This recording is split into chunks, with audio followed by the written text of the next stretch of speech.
Bonjour à tous. Merci encore d'être avec nous après cette longue après-midi.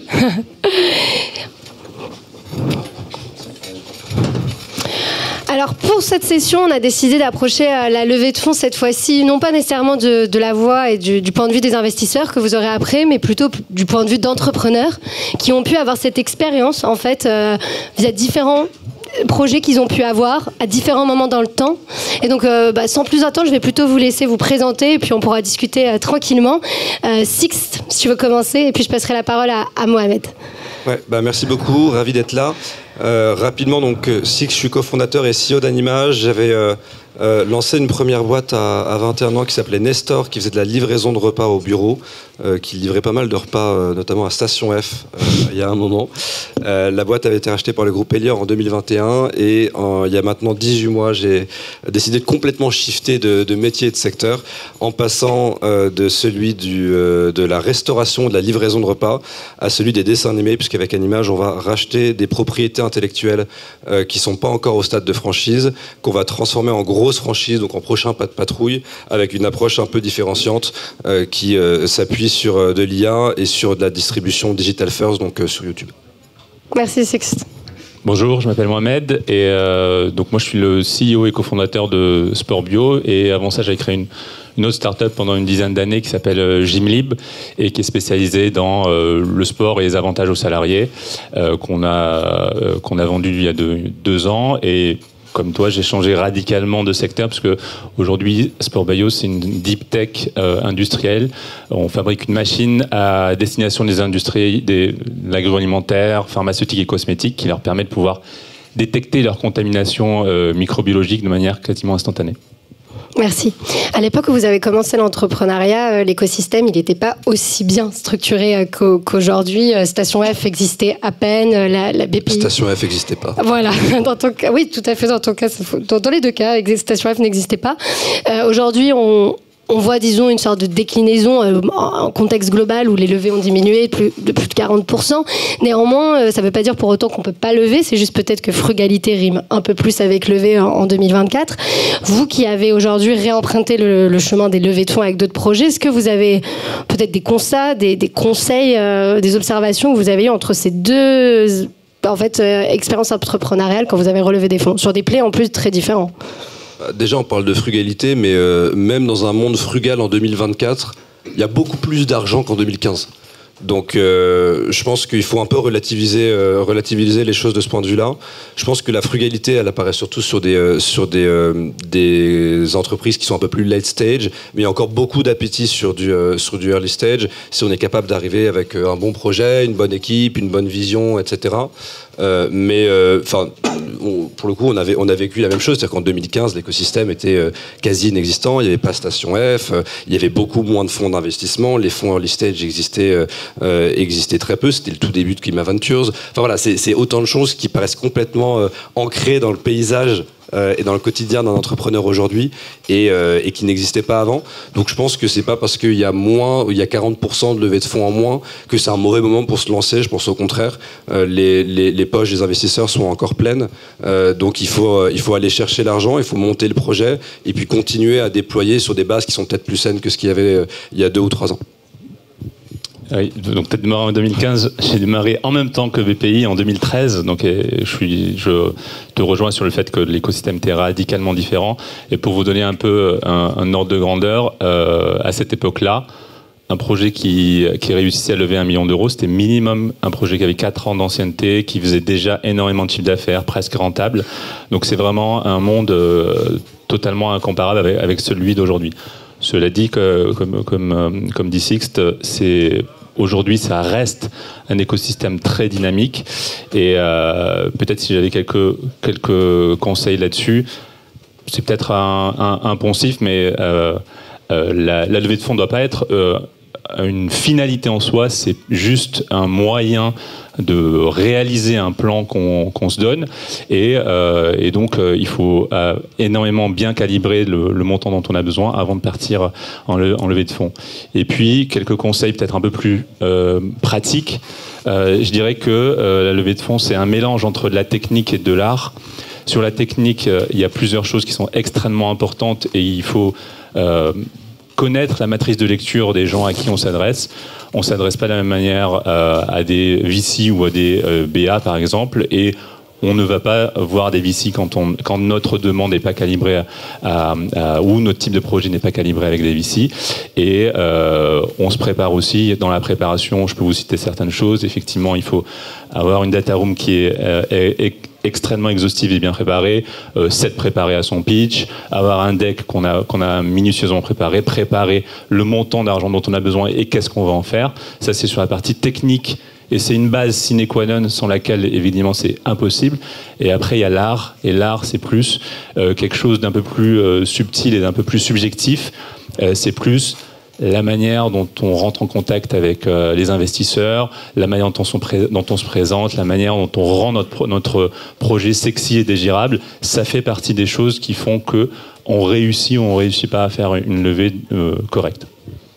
Moi, je veux rebondir avec Six sur un sujet que tu n'affectionnes pas tant, mais la valorisation. Tu as évoqué calibrer la valo. Comment savoir en fait qu'on se survalorise pas, qu'on se sous-valorise pas ce serait quoi en fait? Qu'est-ce qui permettrait de garder cette lucidité en fait tout au long de la levée, selon toi? Ouais, tu sais que je voulais pas qu'on en parle. Ouais, je sais. C'est pour ça qu'on en parle. Non, en vrai, pour moi, c'est un peu un faux sujet. Tout le monde en parle, la presse en parle, c'est super stylé, il y a des licornes, blablabla, etc. La réalité, c'est qu'on s'en fout de la valo. Mais je vais te le redire, ce que je t'ai dit juste avant. C'est que, en fait, je pense qu'on fait tout un ramdam sur la valo, alors qu'à la fin des fins, je pense que faire une levée pour cranter la valo et juste pour le plaisir de dire tiens j'ai fait une levée, je me fais du LA de 15, 20, 25% et puis comme ça j'ai cranté la valo, en fait ça repose sur rien et c'est des conneries. La question c'est est-ce que ta levée elle est vraiment utile pour faire x2, x3 ou x4 dans ton business, ou est-ce que tu le fais juste par plaisir? Et si tu le fais juste par plaisir ou parce qu'on t'a donné de l'argent, c'est peut-être à ce moment-là où tu dois te poser la question de si t'es pas entré dans un jeu qui va te dépasser. Parce qu'on l'a vu ces 2 dernières années, c'est qu'il y a eu des superbes boîtes qui aujourd'hui se retrouvent dans des plus grosses difficultés parce qu'elles ont accepté de l'argent qu'elles n'auraient pas dû, à des valos qu'elles n'auraient pas dû accepter, et qui par définition, quand un investisseur met à une valo, il s'attend à faire 10x. Donc si tu lui donnes une valo à 1 milliard et que tu n'es pas dans la capacité de pouvoir lui redonner 10 milliards, ça ne marchera pas. Et en fait, c'est toute la problématique qui a créé la fin de cette bulle de ce qu'on a vu il y a maintenant quelques mois, avec des valos qui n'étaient plus corrélés avec la réalité de ce que pouvait apporter un entrepreneur. Et c'est juste ça. Et donc, comment est-ce qu'on peut être lucide? C'est-à-dire, est-ce que moi, en tant qu'entrepreneur, lorsque je fais ce tour-là, est-ce que je suis en capacité d'apporter 10x à mon investisseur? Est-ce que je suis apporté 10x sur l'investissement? Et c'est pas simplement pour l'investisseur, mais c'est aussi pour nous en tant qu'entrepreneurs. Parce que normalement, et de plus en plus, les tours sont avec des clauses de liquidité préférentielle. De toute façon, plus les valos sont élevés, plus il y a des clauses de liquidité préférentielle. Une clause de liquidité préférentielle, c'est une clause qui dit que tant que j'ai pas récupéré mon investissement, t'as zéro. Donc dit autrement, t'as intérêt à, si je te valorise à plus d'1 milliard, si tu es en dessous, tu auras zéro.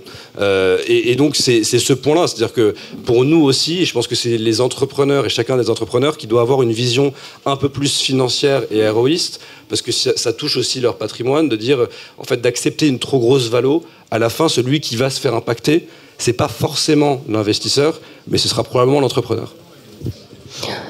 Mohamed, un mot peut-être? D'autant plus que toi, en fait, maintenant, vous avez fait je ne vais pas aller dans les montants, mais en soi, aujourd'hui, vous êtes sur une boîte deep tech, industrielle. Il y a besoin de cash pour la R&D. Comment savoir que c'est le bon montant? Le bon montant, évidemment, on peut, comme on dit, move backwards de où on veut être dans 2 ans, mais concrètement, toi, comment tu as fait pour pas avoir l'impression avec Amine que vous demandiez trop ou pas assez pour atteindre ces résultats, enfin cet objectif qui est le MVP, le Product Market Fit et le scale? Non, je rejoins Sixte sur tout ce qu'il a dit à 100%. Merci.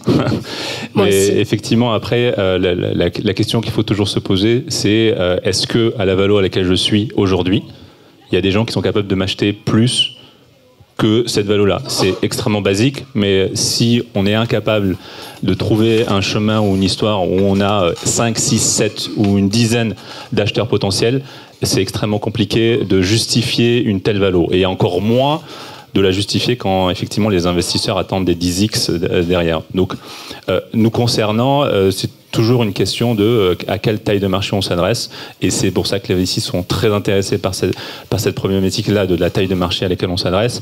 Et la taille de marché, elle est effectivement corrélée aux tailles de boîtes auquel on est capable d'arriver si le scénario se déroule correctement.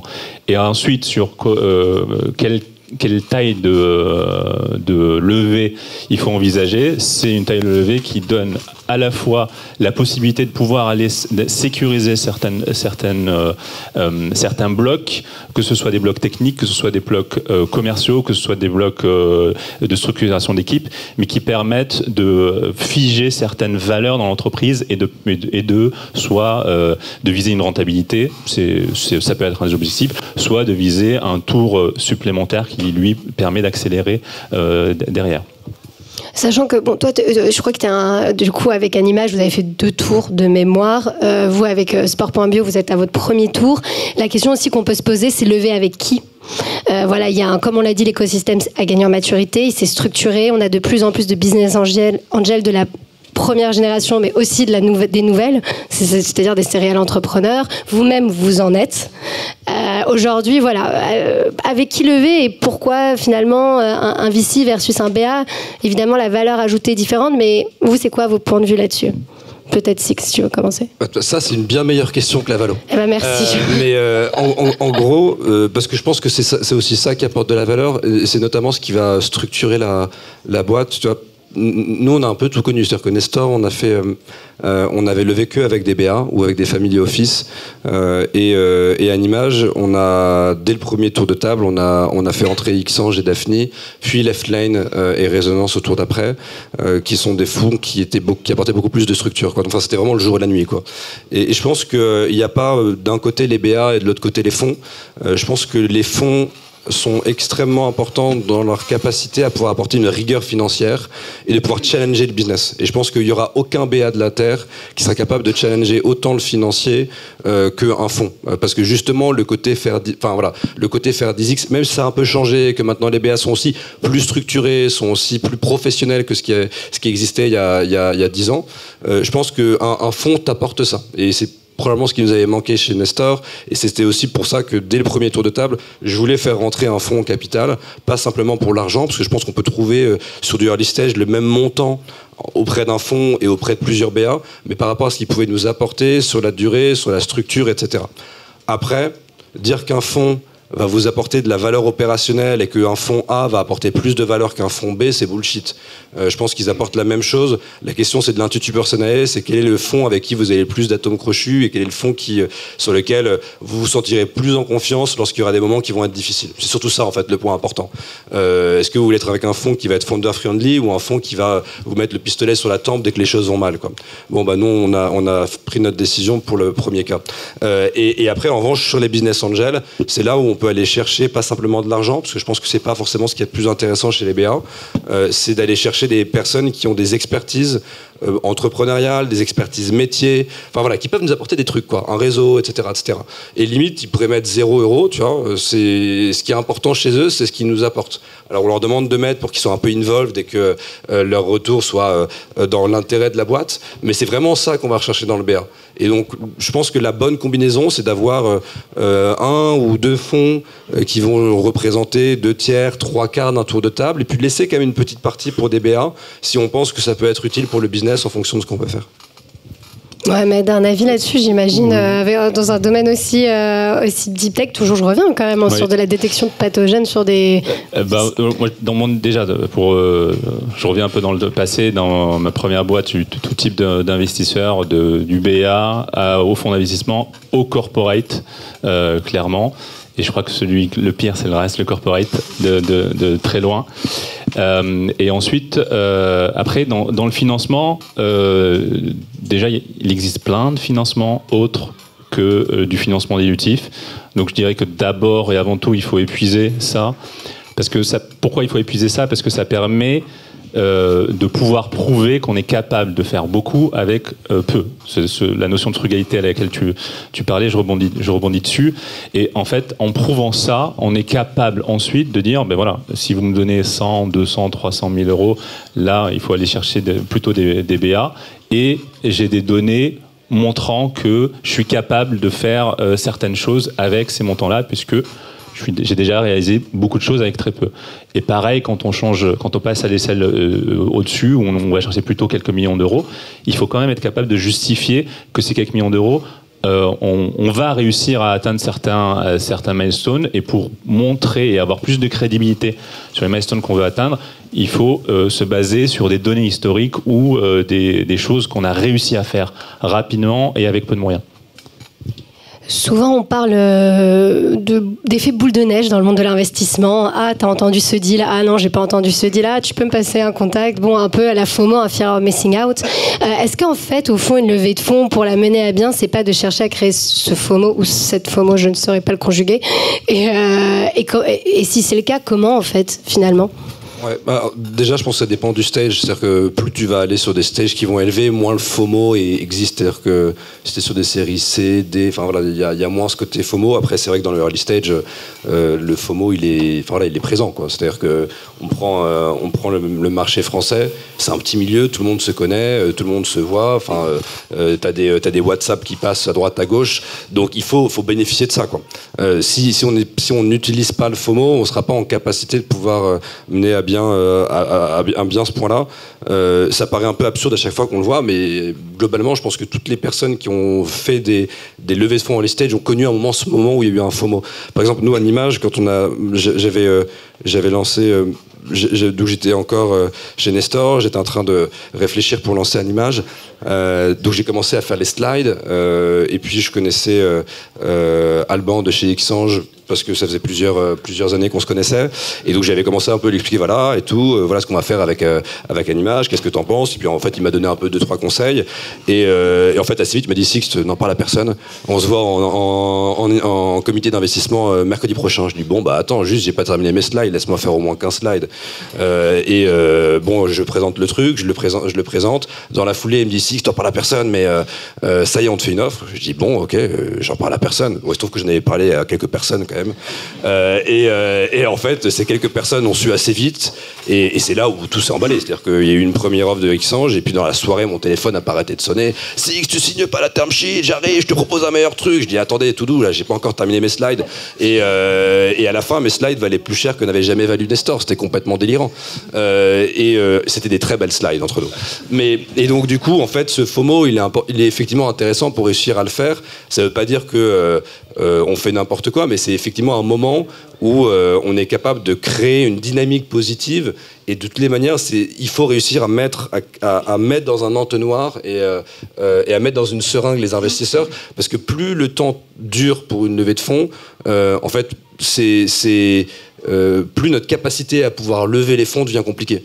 C'est toujours la même chose. Là, un fonds qui voit quelqu'un ou quelque chose qui est sur le marché depuis plusieurs mois, il se dit bon, ça n'a pas l'air super sexy. Et on voit même nous aussi, c'est-à-dire que le FOMO, on le vit tous les jours. On préfère aller voir j'en sais rien, aller voir les films qui marchent super bien, ou aller aux expos où il y a des queues de maboule, ou aller dans les bars et dans les restos où il faut faire une demi-heure de queue plutôt que d'aller dans celui où il y a personne à l'intérieur du resto. Bah, c'est exactement la même chose. En fait, les investisseurs raisonnent exactement comme nous, c'est psychologique, et donc il faut essayer de créer ce point-là. Donc les restaurateurs, la manière dont ils travaillent, c'est qu'ils vont mettre le premier client en face, à côté de la porte d'entrée sur la fenêtre, pour vous montrer qu'il y a plein de monde qui est intéressé et que c'est stylé. Bah vous devez faire un peu cette idée-là, et donc parfois il faut créer ce FOMO-là avec les quelques personnes avec qui vous avez une bonne relation, et qu'importe la valo, à la rigueur au début vous vous en fichez de la valo, elle peut être baisse. De toute façon, après, avec le FOMO, la valo, elle va remonter.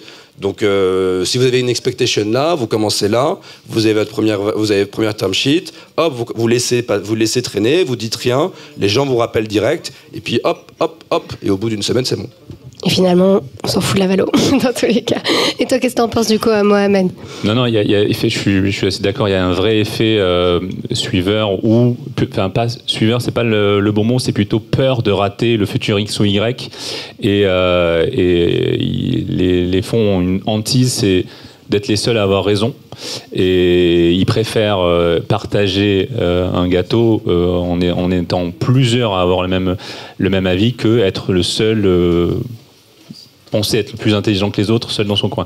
Donc c'est là où je parlais de technique et d'art. C'est plutôt dans ce côté-là d'art, d'arriver à créer ce FOMO. Et bon, nous, notre expérience qu'on avait fait, c'est qu'on avait un objectif, c'était d'essayer de rapidement, effectivement, sécuriser une première term sheet, sans forcément avoir parlé avec l'ensemble des VC auxquels on voulait parler. Donc, ce qu'on a réussi à faire, et à partir de ce moment-là, effectivement, on a commencé à mettre les gens plus dans une seringue et nous imposer notre timing en disant, ben voilà, on peut déjà finaliser l'opération, on a ça comme timing et on arrive à ce moment-là à embarquer les gens dans notre calendrier et pas dans le leur, parce que le leur, en réalité, il peut être extensible et plus il s'étend, et plus il rencontre des boîtes, et plus il a la possibilité de trouver une autre boîte plus intéressante, plus sexy, et laisser passer le truc. Donc il faut réussir à rapidement sécuriser une, et ensuite embarquer les autres et imposer son calendrier. J'ajouterais juste un truc, mais qui pour moi est un peu symptomatique. On dit souvent, quand tu cherches de l'argent, on va demander des conseils, et quand tu cherches des conseils, on va demander de l'argent. Mais en fait, les meilleurs FOMO, c'est justement quand vous n'êtes pas en train de chercher de l'argent.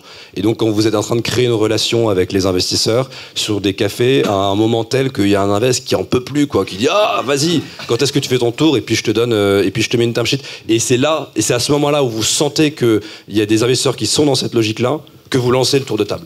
Le deuxième tour de table qu'on a fait avec Animage, c'était pareil. Où à un moment, avant même qu'on lance le tour de table, on était prêt de recevoir une term sheet de la part d'un investisseur. Et on s'est dit, c'est bon, on lance maintenant. On a lancé les premières discussions. Et en fait, après une semaine, on leur a dit, bah voilà, désolé, on a une term sheet sur la table et qui fait 80% du tour. Potentiellement, on va pouvoir le gérer en interne. Et en fait, tout ça s'est accéléré extrêmement rapidement. Et Leftlane est rentré au tour de table comme ça. Et est-ce qu'on aurait eu Leftlane et est-ce qu'on aurait fait le tour de table avec Leftlane sans cette petite pichenette au début, je suis pas certain. Et donc parfois ça se joue à pas grand chose et c'est une histoire de timing, quoi.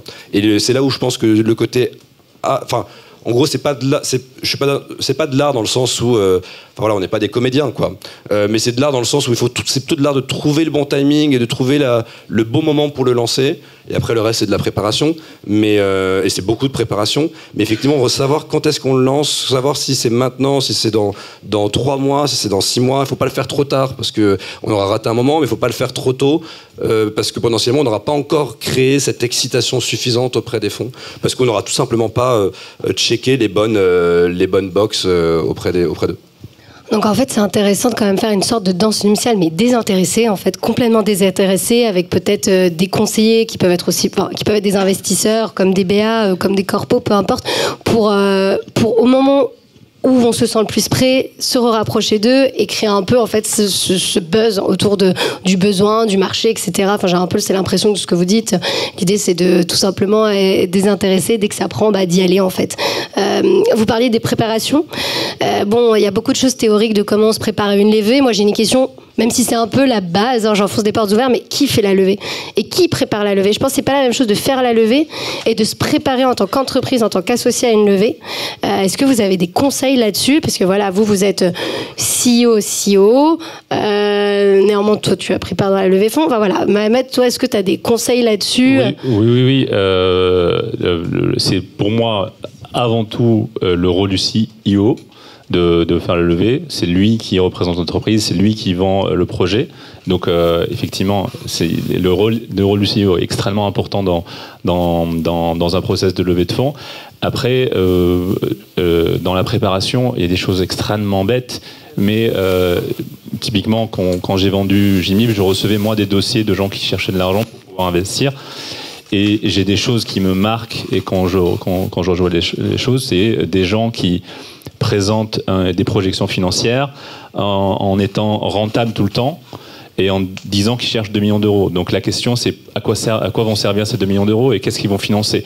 Donc c'est des choses extrêmement bêtes, mais du bon sens et de la logique. Mais si c'est pas préparé, si c'est pas carré sur ces aspects-là, si on n'a pas fait une bonne recherche sur notre marché, sur notre taille de profondeur de marché, sur des concurrents, si on n'a pas pré-mâché le travail quelque part pour les gens qui regardent le dossier, ensuite on maîtrise pas forcément ce que eux regardent et ils vont aller chercher l'info où ils peuvent, pas forcément dans les bons. C'est pas une question de tromper les gens en leur donnant des mauvaises informations, c'est pas ça. C'est juste que si c'est eux qui font la démarche de chercher l'information, si ça se trouve, ils tombent sur des mauvaises informations. Donc, il faut les aider à leur prémâcher le travail et leur fournir les informations nécessaires pour qu'ils puissent prendre leurs décisions. C'est là où le deck est super important, c'est une œuvre d'art le deck. Un invest, il passe en moyenne entre 45 secondes et 1 minute 30 sur ce deck de 15, 20 ou 30 pages en fonction de votre stage. Donc vous pouvez vous dire à quoi bon, mais c'est justement parce qu'il passe aussi peu de temps que tout doit être bien travaillé et tout doit être bien pensé pour que en 1 minute 30 il ait compris le business et que ça lui donne envie d'y aller là-dessus. Je pense qu'en règle générale, le deck permet aussi de structurer la pensée sur les quitty stories qu'on veut vendre, de pouvoir expliciter un peu les sujets autour du marché, du pourquoi, pourquoi maintenant et pourquoi moi. En fait, c'est les 3 questions auxquelles les investisseurs veulent avoir une réponse. Pourquoi, en fait, c'est quoi la mission de ce que je propose et en quoi ça va changer les choses aujourd'hui dans le business. Pourquoi maintenant ? C'est-à-dire pourquoi est-ce qu'en fait, ce que tu fais maintenant n'aurait pas pu être lancé il y a 2 ans, 3 ans ou 5 ans. C'est-à-dire qu'en fait, si on répond pas à cette question de pourquoi maintenant, c'est que potentiellement c'est une idée qui a déjà été testée pour diverses raisons. Et à chaque fois, dans chacune des boîtes qui ont disrupté, il y a un pourquoi maintenant qui est très fort, qu'il y a une disruption technologique, quelque chose qui est devenu mainstream, etc., etc. Et pourquoi moi ? Pourquoi moi plutôt qu'un autre ? Et là aussi, il faut qu'on y réponde, parce que si on n'y répond pas, potentiellement, ça veut dire qu'un autre acteur arrive sur le marché et il aura peut-être des compétences que moi je n'ai pas, et qui à un moment sera lui capable de pouvoir rafler la part du gâteau. Et c'est d'autant plus vrai dans des marchés dans lesquels il y a une compétition qui est féroce. Et en gros, si on répond à ces 3 points-là, c'est les 3 points qui doivent transparaître sur le deck, qui explicitent bien le projet et la boîte. Et après, il y a du coup comment. Et le comment, c'est comment est-ce qu'on utilise les fonds et à quoi vont servir ces fonds. Et évidemment, c'est-à-dire que si la boîte elle est rentable et qu'il n'y a pas de besoin d'investissement, il n'y a pas d'intérêt à aller chercher des levées de fonds. Ça serait même complètement débile. Et donc, comment est-ce qu'on arrive à vendre la croissance ? Parce que pareil, souvent, il y a des cas où on voit des boîtes qui sont en stagnation, et puis en fait, bizarrement, juste après la levée, elles font une espèce de truc. Ça fait souvent ça, quoi. On ne sait pas trop comment, quoi. Voire même parfois sans argent. On se dit, tiens, c'est marrant, pourquoi est-ce qu'il ne l'a pas fait avant ? Mais donc du coup il faut l'expliciter parce que c'est des choses qui vont donner de la crédibilité au discours et qui vont permettre vraiment de dire est-ce que la levée de fonds qui est en train d'être faite, elle est en train d'être faite pour les bonnes raisons et l'argent qui va être mis va être utilisé à bon escient, ou est-ce qu'on le fait pour des mauvaises raisons juste pour le plaisir de faire une levée de fonds parce que c'est cool d'en faire une. Et c'est pas évident aussi d'avoir son day-to-day business et de lever. Et c'est peut-être ma dernière question, mon avant-dernière question. Aujourd'hui, à quel point vous avez inclus vos associés en fait là-dedans ? Et ou bien quand vous les avez inclus, pourquoi ? C'est bête, hein, mais dans un cas, ça va être peut-être sur l'expertise technique, à un moment donné dans le temps. Mais au fond, qui doit être dans la levée au-delà du CEO ? C'est lui qui l'amène, mais comment inclure les autres sans les faire perdre en focus sur le day-to-day ? Je pense que c'est un vrai sujet, ça. Je pense qu'une première réponse, c'est de faire en sorte que le process soit le plus rapide possible. Il y a 2 écoles. Il y a ceux qui vont dire voilà, je vais encore gérer les 2 et puis je vais les faire à fond, etc. Moi, et après à l'école qui dit en fait je fais une chose à la fois, je les fais bien. Moi je sais pas faire plusieurs choses à la fois. Et donc du coup quand je fais la levée, je fais que de la levée. Et j'essaie de faire en sorte qu'elle dure le moins longtemps possible pour qu'elle soit finie. En revanche, on peut pas demander ça à tous les associés, sinon en fait la boîte elle tourne pas, et on a besoin que la boîte continue de tourner. Et donc l'idée c'est effectivement que le CEO lead la levée et donc se décroche des opérations pendant ce moment-là et puisse faire tout ce qui doit être fait pour pouvoir faire en sorte que la levée soit un succès le plus rapidement possible, parce qu'en fait tout temps qui est perdu sur la levée, c'est un temps qui n'est pas alloué au succès et à la croissance de la boîte. Et après les autres cofondateurs ou profils C-level, moi je les ai fait intervenir en gros sur des moments d'expertise où il fallait peut-être pour des follow-up calls ou pour faire des deep dives sur le marché, notamment mon cofondateur il a une très forte expertise média que j'avais pas, donc c'était extrêmement intéressant de le faire intervenir, mais du coup on le fait intervenir sur des points, ce qui lui permet dans ces moments-là d'accorder 10, 15, pas plus de 20% en fait de son temps sur la levée, donc il est pas trop surchargé pendant ce moment-là, et le CEO qui en fait prend le reste. Super clair. Un mot là-dessus ? Non, ouais, c'est à peu près pareil, c'est-à-dire que tout le monde était impliqué, en tout cas tous les associés étaient impliqués en amont sur la préparation. Et ensuite, c'est essentiellement le CEO qui consacre minimum 50% de son temps. Et plus le temps ça dure, plus le process dure, et plus c'est compliqué opérationnellement ensuite derrière. Donc il faut absolument essayer de réduire le frugalité encore, mais frugalité avec son temps. Dernière question. Est-ce que vous avez 3 conseils chacun pour les entrepreneurs qui sont ici dans notre salle, qui vont peut-être, encore une fois, la levée n'est pas une fin en soi, mais si vous devez lever en 2024, qu'est-ce que vous auriez à leur dire? Notamment, voilà, toi, il y a Six derrière la techno différenciante, il y a aussi de la GenAI qui est un peu le buzzword depuis ChatGPT et GPT-3. Comment tu conseillerais à ces boîtes spécifiquement de la GenAI peut-être aussi de se lancer en 2024? Et après, le mot de la fin pour toi, Mohamed. En gros, je pense que la GenAI, c'est un sujet qui est passionnant, mais qui doit être extrêmement complexe pour des invests, et je détesterais être à leur place, parce qu'il y a un paquet de boîtes exceptionnelles, et puis il y a un paquet de conneries. Et de boîtes qui sont à la limite d'être des fraudes, quoi. Parce que c'est juste des API branchées à GPT-4, elles apportent rien, etc. Donc je pense que si vous avez un caractère unique qui est lié à la partie AI, et qui apporte une vraie valeur ajoutée, sur lequel il y a une barrière à l'entrée ou je ne sais quoi, je pense que c'est très important de pouvoir l'expliciter, quitte à prendre le temps avec les invests de faire une product tech démo ou d'aller vraiment dans le détail. Mais il faut partir du principe que les invests, 90% des invests ne comprennent rien à la GenAI. Donc certains font intervenir des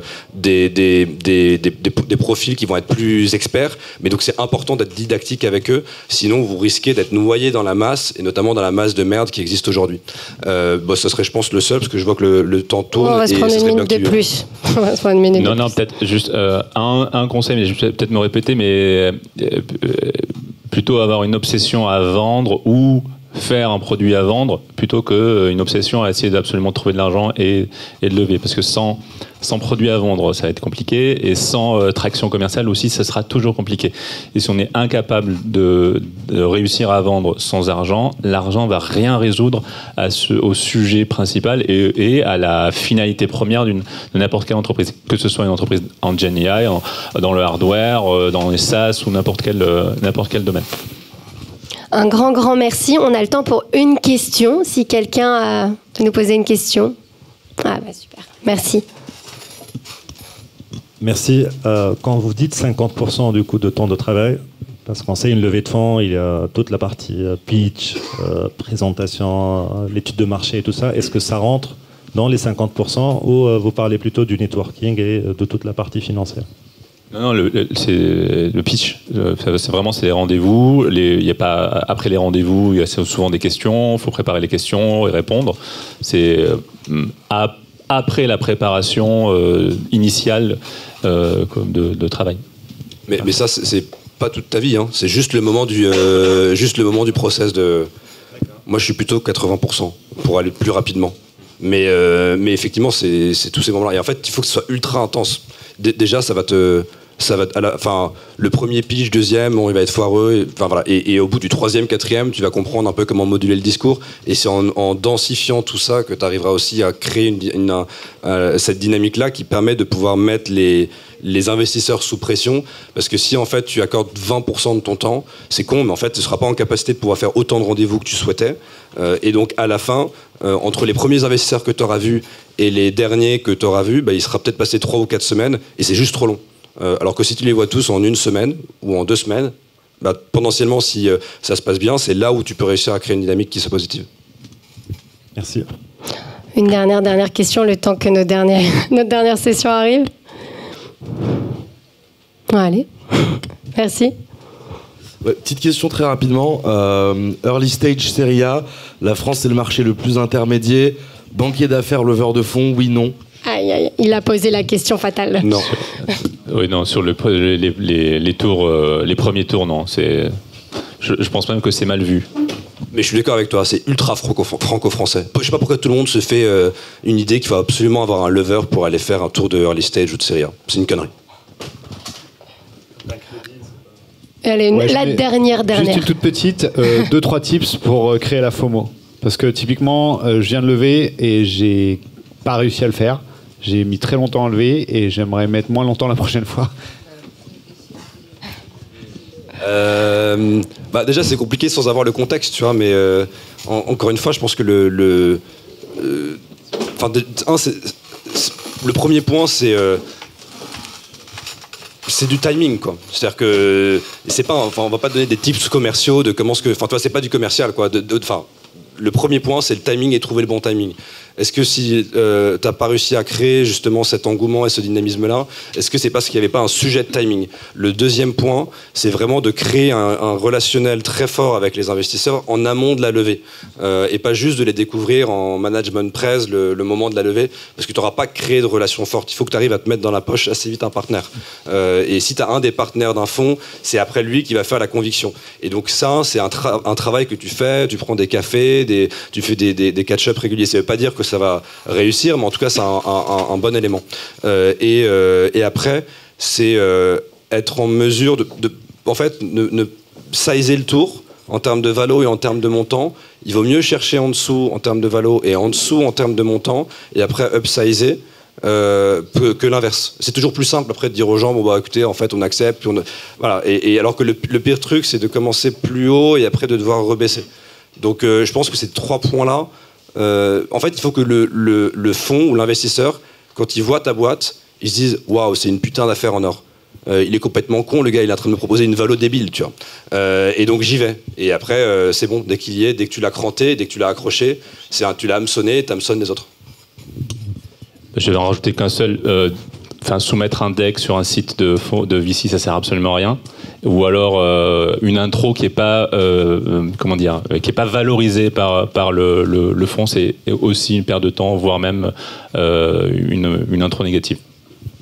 Merci encore. Et d'ailleurs, chez AWS, on n'a pas de contraintes, on n'a pas d'engagement là-dessus, mais si on peut ouvrir quelques portes, on essaiera toujours. Un grand merci à vous, Sixte et Mohamed, c'était super.